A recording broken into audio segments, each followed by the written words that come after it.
Hello, it's my pleasure to welcome you into The Light from Ocean Reef, a podcast aimed at shining the Bible's light on our daily lives. I'm Dan Meyer, chaplain in residence at the beautiful Ocean Reef community in Key Largo, Florida. Before coming here, I served as the lead pastor of a Chicago area megachurch and as host of an Emmy Award-winning television news magazine. I'm a graduate of Yale University and Princeton and Fuller seminaries, a husband and a dad. And someone like you, I imagine, who's always looking for practical wisdom to make the best of life. I hope this podcast gives you some of that.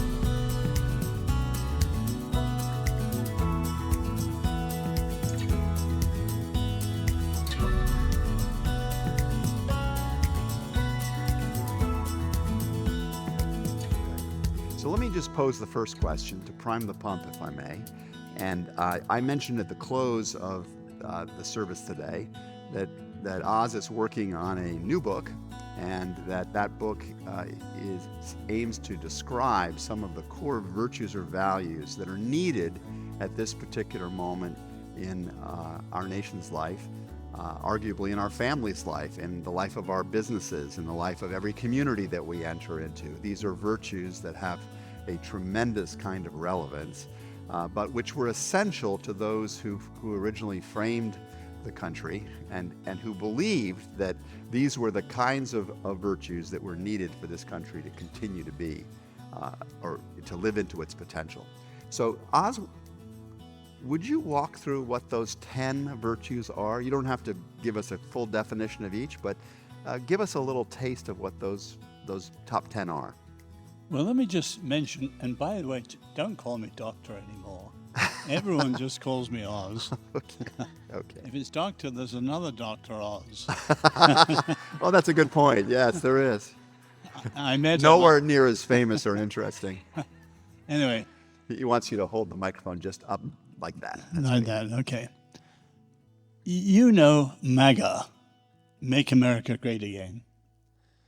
The trouble with it is very few people know what made America great in the first place. And that's what needs to be taught. Now, the American Republic came largely from the rediscovery of the Hebrew Republic. You may know at the time of the Revolution, what was the most quoted book by all the revolutionaries? It wasn't John Locke or Hobbes or Cicero, anyone. It was Deuteronomy. And Exodus and Deuteronomy were the two main books because they were the founding of God's nation.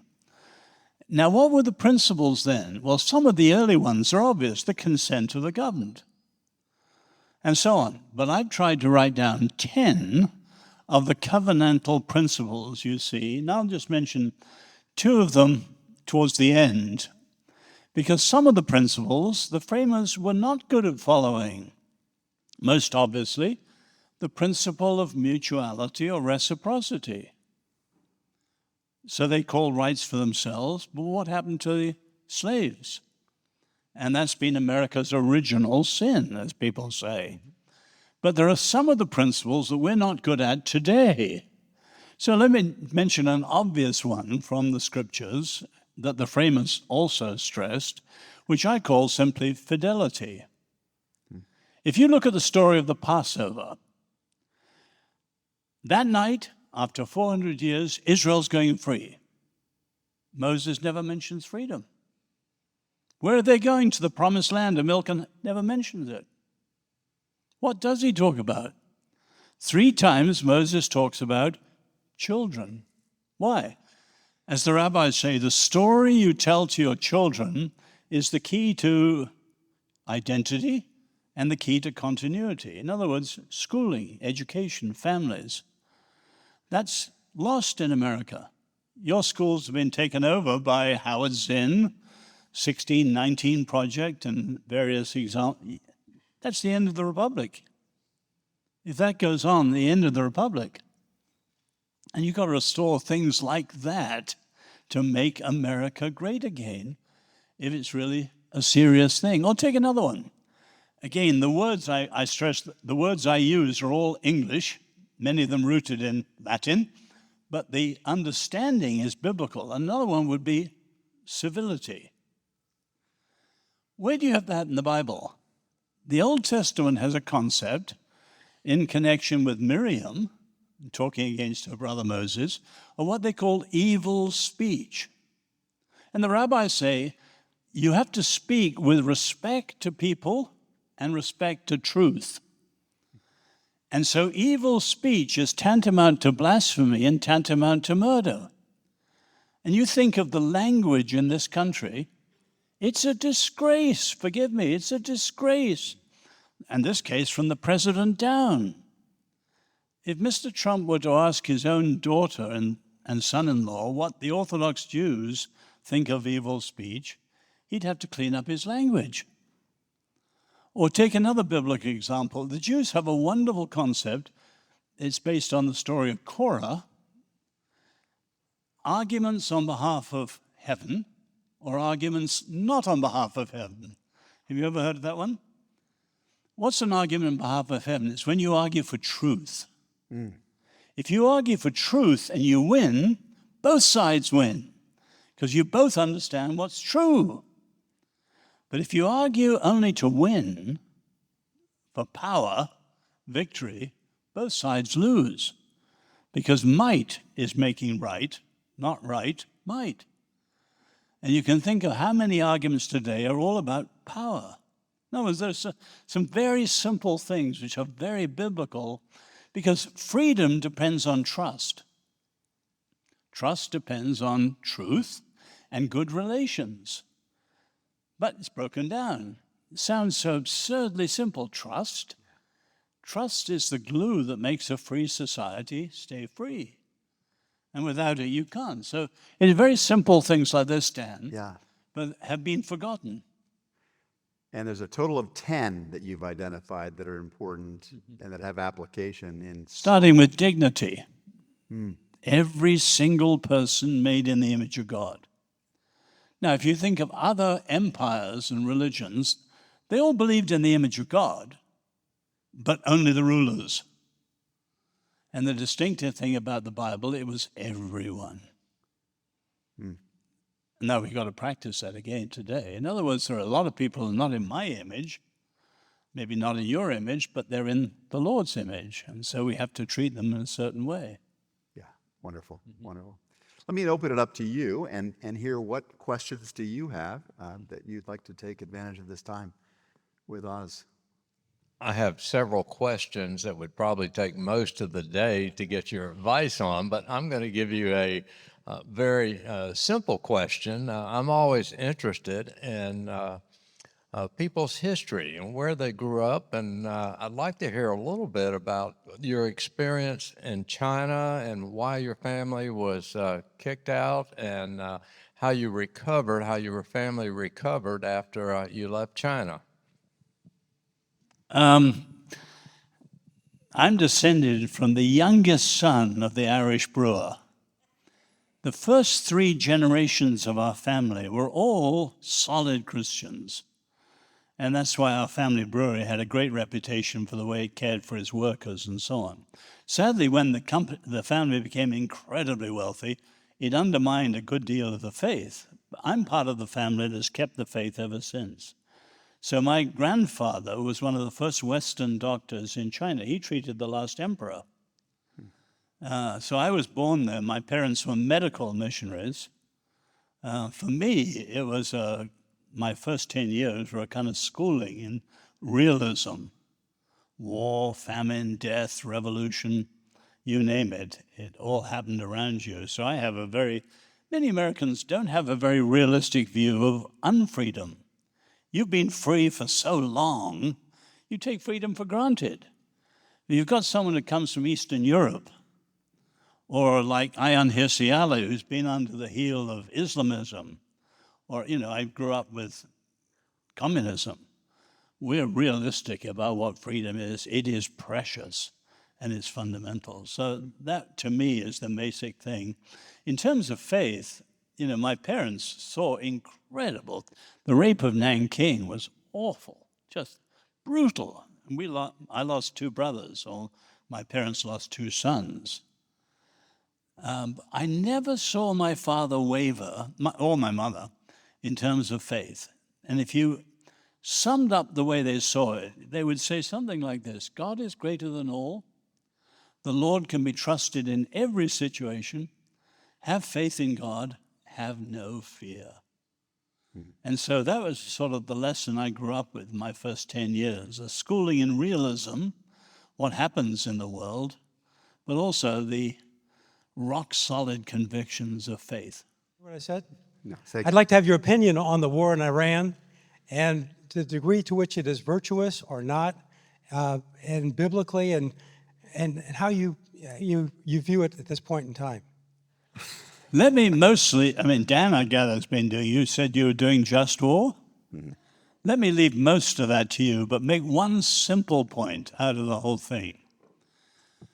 Clearly on the left, the problems are obvious: wokeism, cultural Marxism, and so on.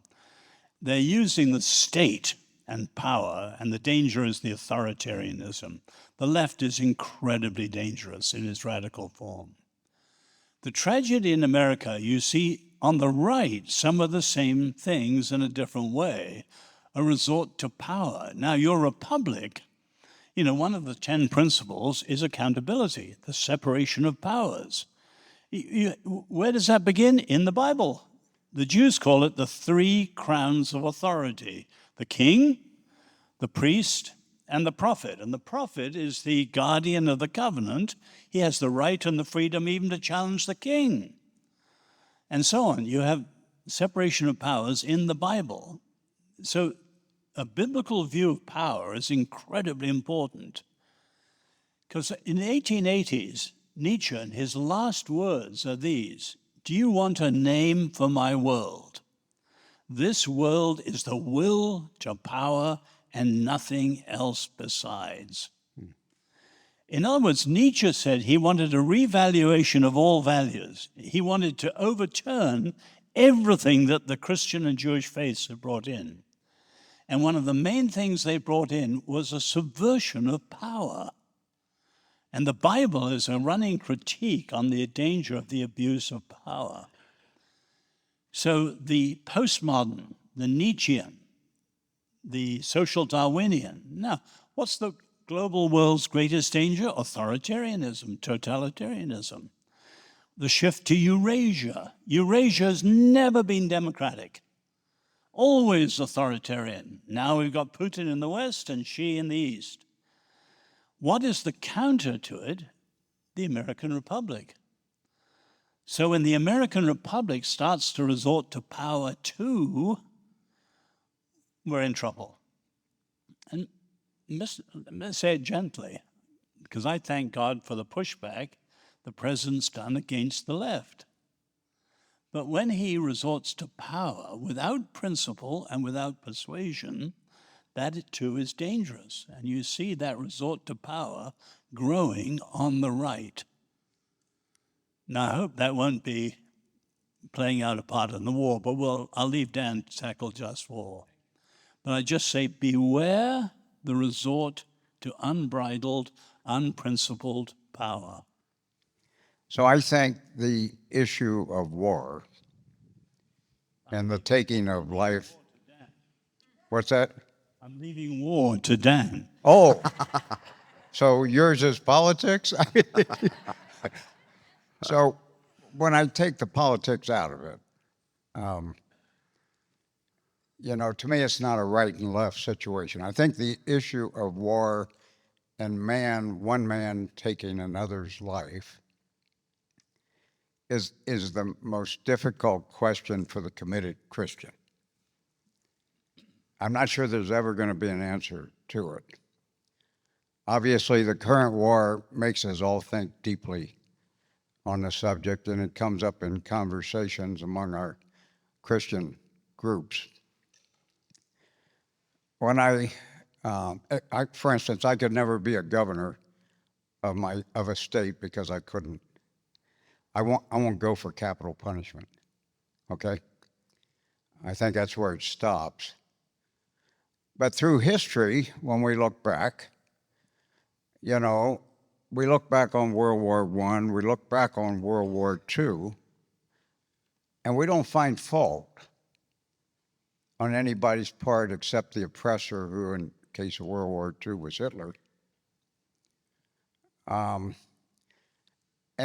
if you will, those wars through time have often created a period of time whereby Christianity could continue to grow and prosper. Christianity, you know, the issue of love, which is the ultimate solution, right, to the issue.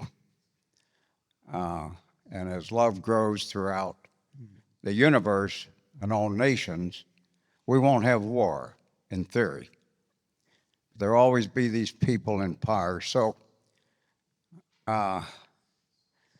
you know, I'm not sure what my question is except for to get you to comment on that, because the good of war has been that we have eliminated people like Hitler, saved many, many lives, allowed for prosperity, allowed for growth, both in terms of wealth and in terms of love and Christianity, and, you know, through the time. So in that context, you know, what would be your response? So, Bill, I think you're asking a really important question, and one that is on the minds of every one of us, I think, in this moment in history. Last week, I think it was last week, when we had this conversation, I did my best to sort of describe these two ways of approaching the advancement of God's purposes. The Romans 12 vision of overcoming evil with good, it's the great love ethic, and the Romans 13 understanding that there's a role that government will have to play to exercise coercive power at moments to restrain the progress of forceful evil.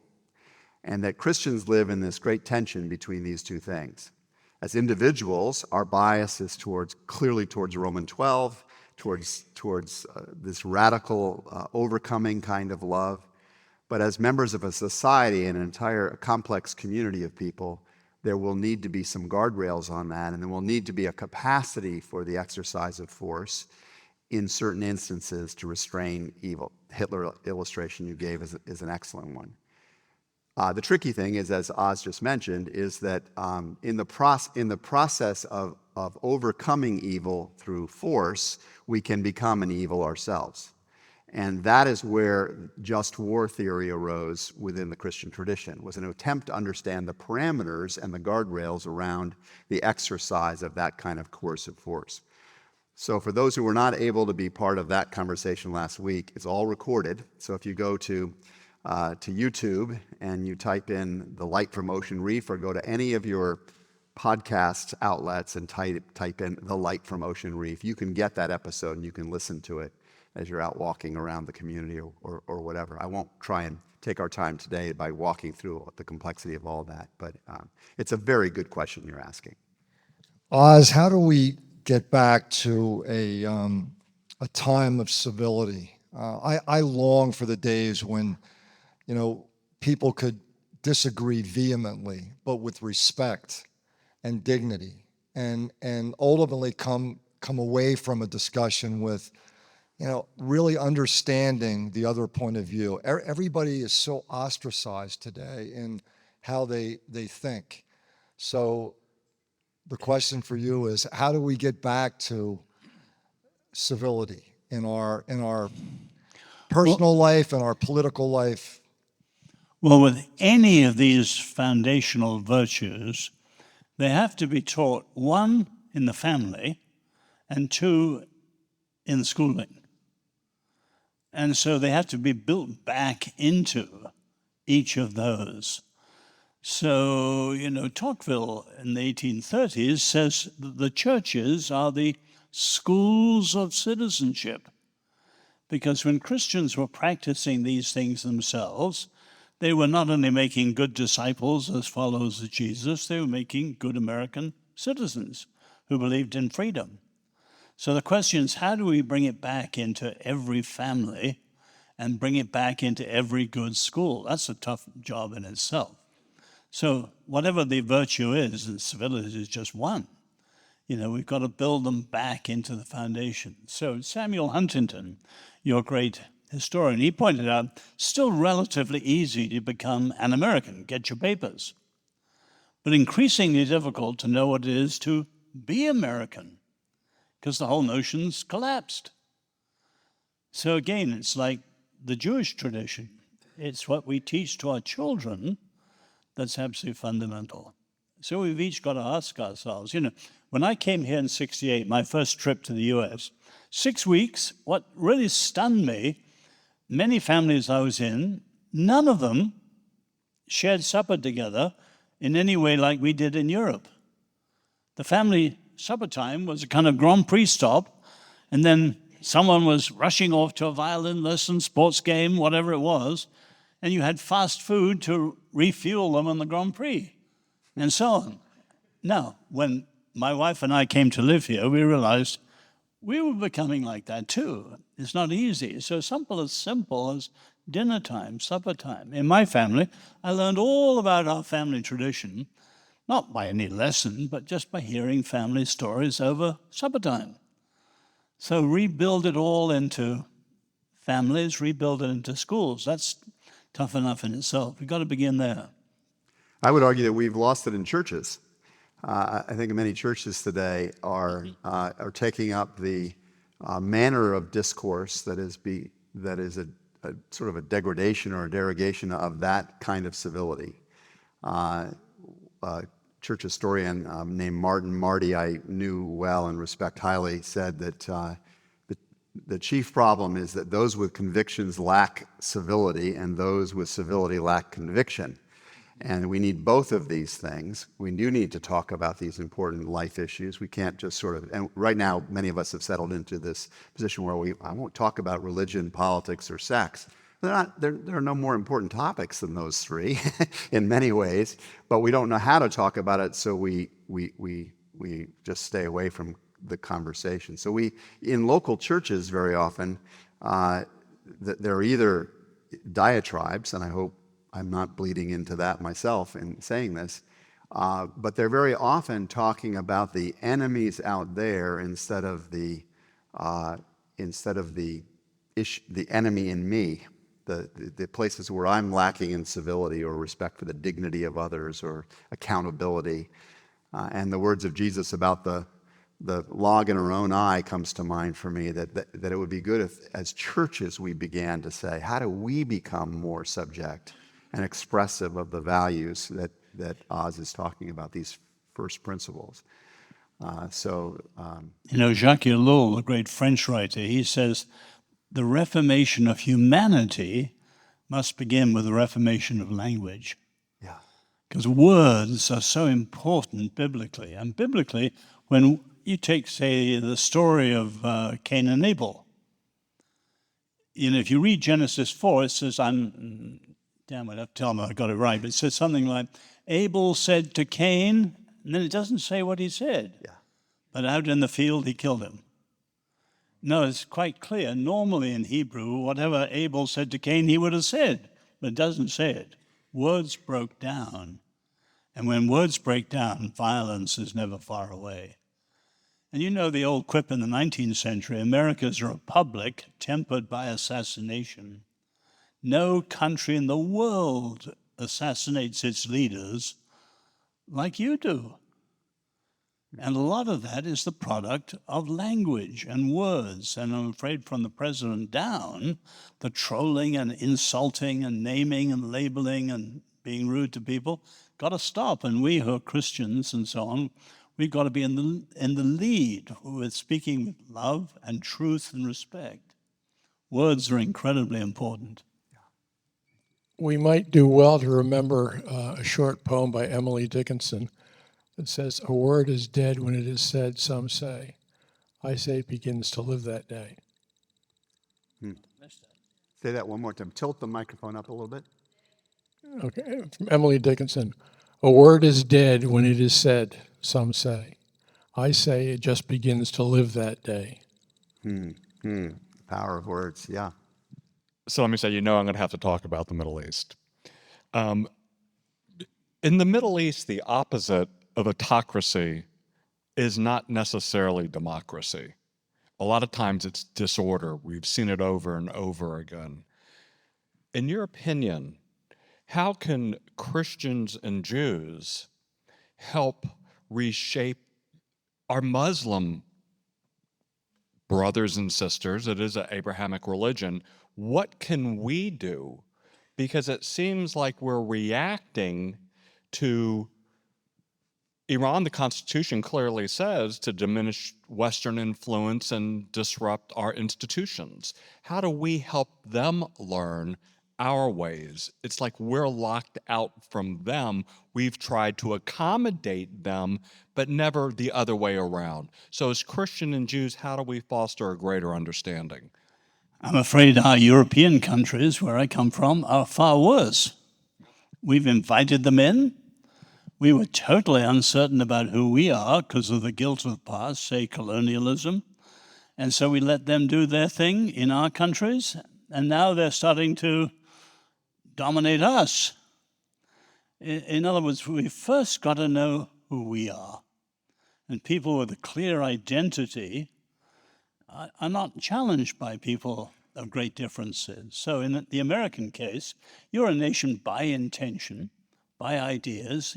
It should be very clear. Someone comes here as an immigrant or a young American born here growing up, they learn what it is to be American.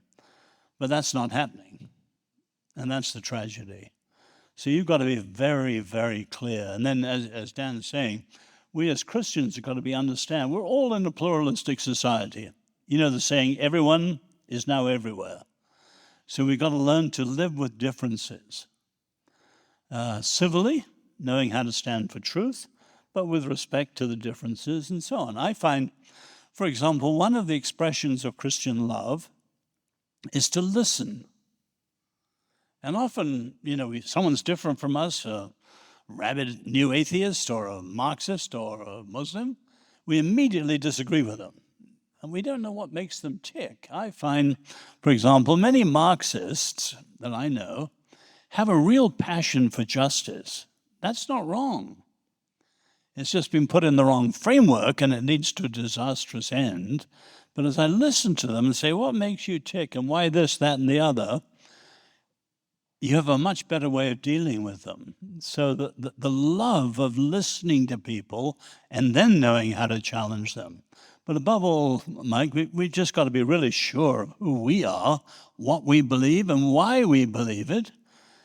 And I think over against the authoritarianism of today's world, the American Republic, properly understood, is the last best counter. And at the moment it's foundering. And that's tragic for humanity. And Christians and Jews should be in the forefront of restoring it.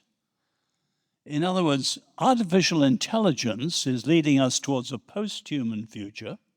Authoritarianism is leading us to an inhuman future. We are the people who believe, because of Genesis 1, in the dignity of every single human being. So we want a human-friendly world.